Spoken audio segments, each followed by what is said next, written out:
Dogumentary TV, producing the best breed documentaries on YouTube.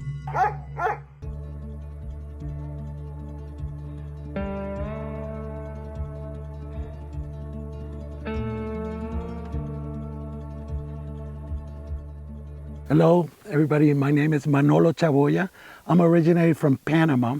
I'm located right now here in Temecula, California, breeding Fila Brasileiros that I've been breeding since a little bit less than 6 years ago.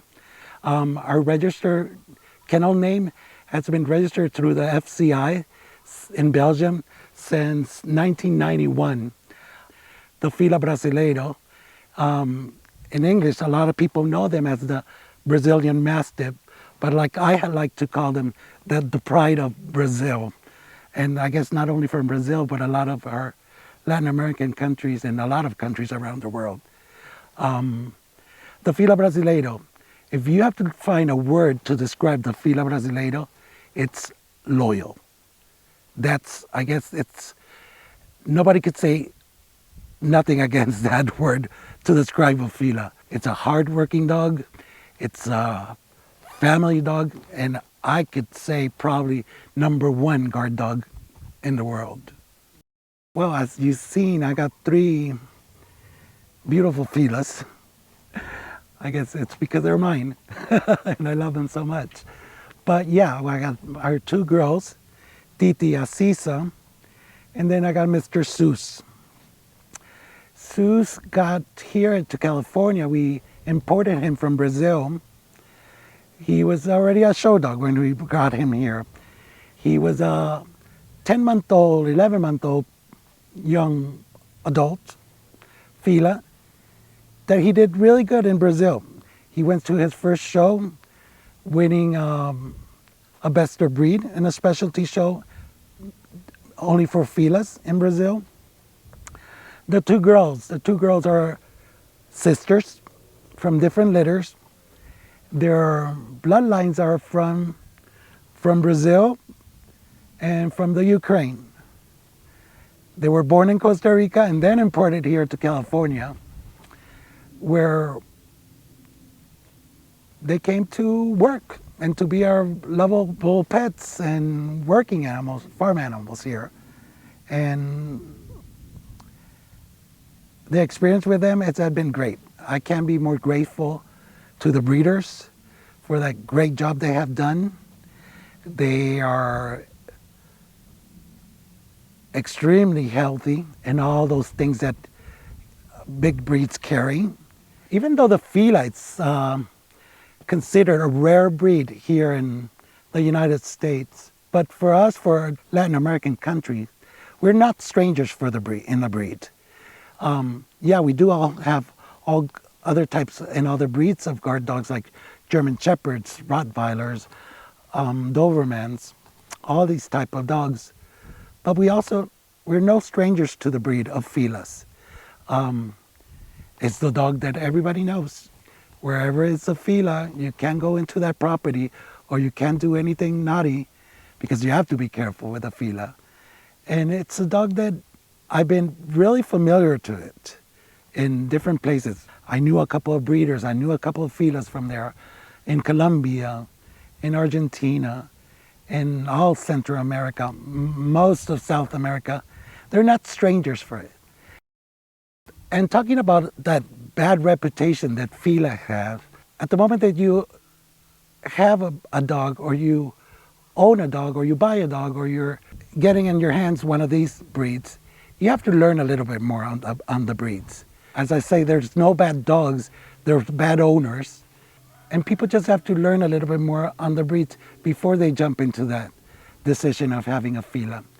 But they do have a bad reputation that probably they're blamed by their strong temperament that they have and that love for their family and for their place and their environment makes them kind of to be more protective than other breeds.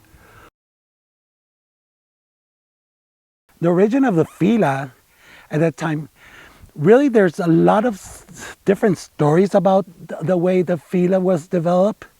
I kind of stick to the old of one of the stories of a lot of the many stories that there are, where in Brazil they had this local dog already named and called Fila. And it was influenced by all the other breeds brought by the colonizer, in this case the Portuguese, to that region, probably bringing some type of scent or hound dogs, some probably mastiff type dog or mountain type dogs. So the Fila really, it's a component of several different breeds. That nowadays it's a purebred breed. It was used as a herd dog, a guard dog, and even some say in some stories that it was used as a hunting dog, also protecting from strangers, wild animals such as jaguars or animals like that.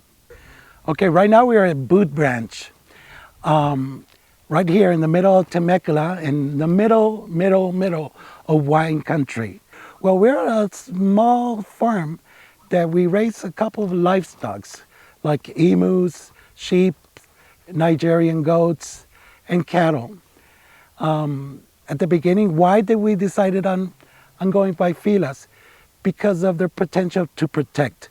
We kind of had a little bit of problems with the coyotes and different other animals like bobcats around here. The first thing that it came in my mind, it was a Great Pyrenees. But just thinking where we come from in this farm environment with all this dirt, I just imagined that Great Pyrenees hanging around here with all this cow manure and dirt. Well, about their work here and their protection and the way they guard the property, we don't have any doubts about their guarding ability and protecting the property. Well, we're in 21 acres. They do a great job on protecting and patrolling and walking around all the property. Well, the day they encountered with a bobcat, I was feeding the animals, and I had my 3 Filas just like always on my side, and I just kind of noticed something moving behind me while we were walking, but I really didn't notice it, or I didn't even see them. But guess what? They did see him, and immediately he got under one of our trailers here, and they started just going at him with barks. I saw them going under that car till one of the girls just pulled him out, and there's where everything started. It was so weird and so different the way they kind of went at this animal. There were 2 at the same time, then one jumped out, and then the other one jumped back in. It was like a relay to bring down that animal. But as I told you, I got so freaked out of that situation that I interfered and kind of pushed them away and let that little animal just run away, because, I guess he wasn't going to come back after that. So yeah, no. It was really kind of scary for my dogs. I was just imagining those claws, their eyes, but not really that I was afraid that he was gonna kill them, but probably he could do some harm, because it was a big cat, a big cat. And they've been awesome to keep the place just, rid of those little visitors. And yeah, I have heard a lot of Filas, that Filas herd, and they Filas do this and let me tell you, I have seen them. I have seen them help me gather the animals, shut them down, herding them. I've seen them protecting them. They're just really, it's totally a different story after seeing them really working in their environment. Even though I'm a show person and I like to show them, but for me, it's not only confirmation and beauty, it's also their ability to do for what they were bred for and what they were created and all their history. And I'll tell you something, these guys of mine here, the girls and the boy, they just do their job awesome. They can be better than what they do on guarding, on protecting our life dogs, and being lovable and excellent companions. They're just a great breed of dogs to have around when you have this type of environments around you. I'm really amazed. I'm really amazed of the way the Filas had really taken the climate here in California. They could handle heat. They handle humidity perfectly. But even though they're a short-haired breed, they do handle cold really, really good. They don't have any issues and no problems with that. And being a short-haired breed, it's extremely easy to groom them and to have them in tip-top conditions. To have a Fila, it's important. It's important to have some space, give them time to be by themselves, and to have some space where they could explore and burn a little bit of that energy that they sometimes could have. But they also could be, under my experience, a big couch potato. They also like to hang around in the house. And as I said, for me, as a family dog, I just think they're wonderful dogs. Not losing that instinct of protection and guarding what is his, his family, his home. Con el número 17, Fila Brasileiro.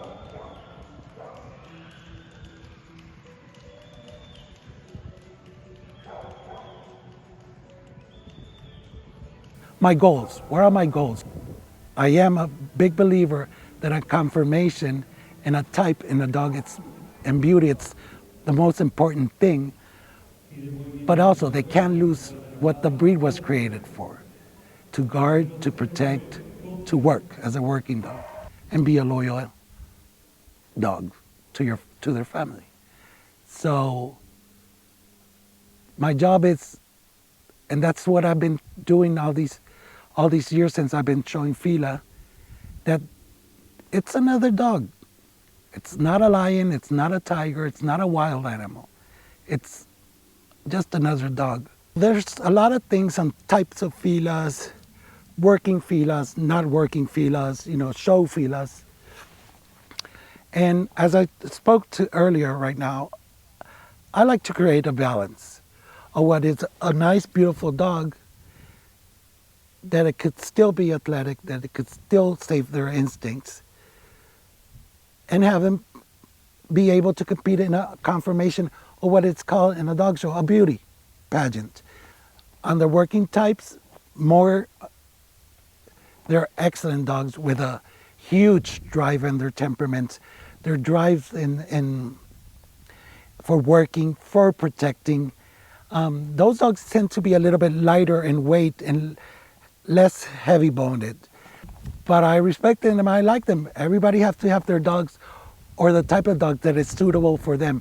In my specific case, I like a dog that it could be as beautiful that it could step inside a show ring, that it could also come outside and perform and work the way a Fila should be doing it. It's extremely important to have a balanced dog.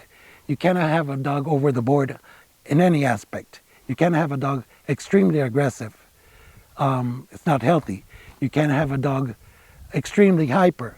Everything in excess, I think it's not good. And I think that's why we come to talk about balanced dogs with a balanced temperament.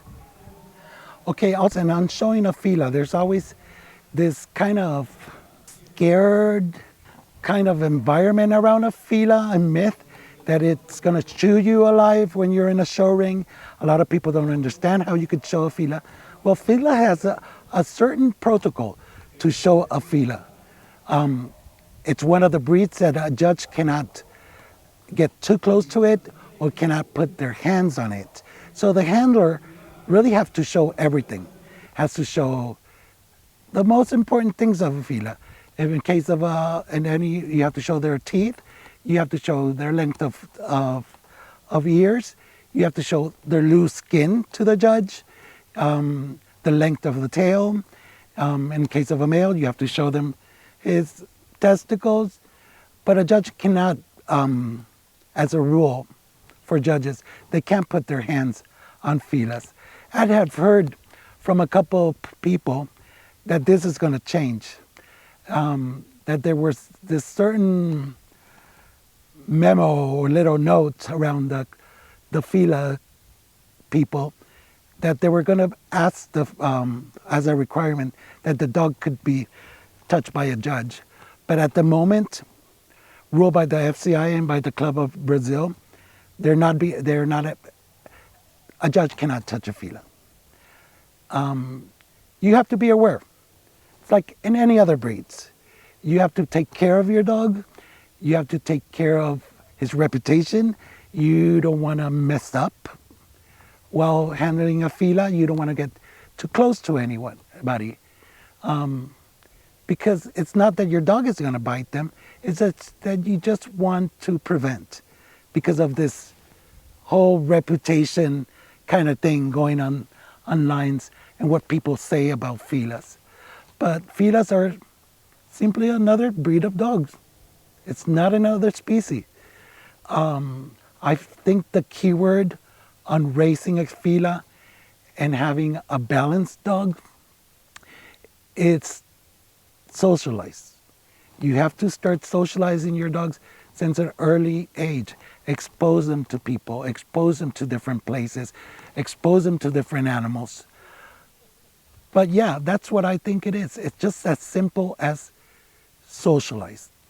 I think that's the key word, to just start to work with a Fila.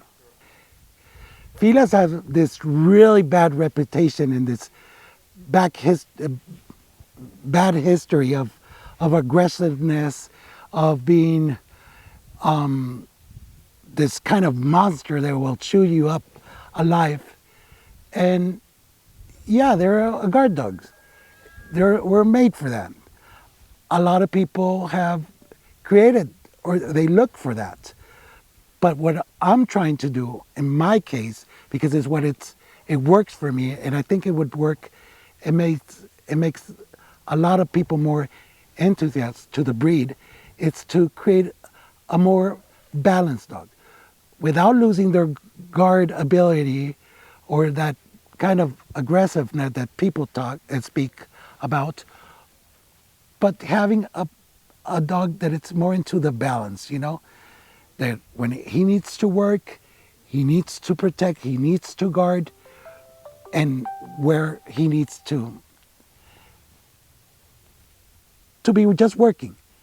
And at the same moment, when he's in the show ring with a show lead on and he has me as a handler, he knows that everything is okay, that that's what we're doing, just running around, standing and looking pretty, and not losing their head. There's where it comes, what it's a responsible and a reliable breeder. You have to know where is your Fila or your dog, not only your Fila, your dog is coming. Because you have to breed not only for beauty and conformation, but also to balance in that type of temperament or whatever. You have to have a selective breeding. You can't just go ahead and breed an aggressive dog with another aggressive dog, because you know what you're going to end with? With aggressive puppies. So you have to have that balance. And that's what I always speak about, the balance. So my goals are, in my breeding program, it's to create this, or have these dogs that at the same moment they could be just beautiful and well conformated, to also have all their instincts, their working instinct, their strong temperament, but as we were talking before, with a balanced temperament, where you could have a dog that you could control it. We're not talking about a little 4-pound dog. We're talking a dog over easily the 120, 140 pounds.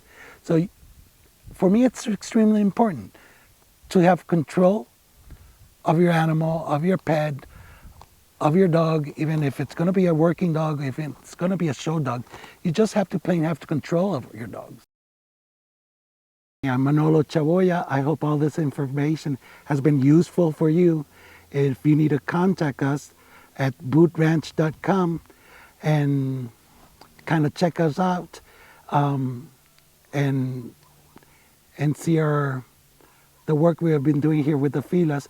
I'm looking for a little a more stable and manageable Filas for you all.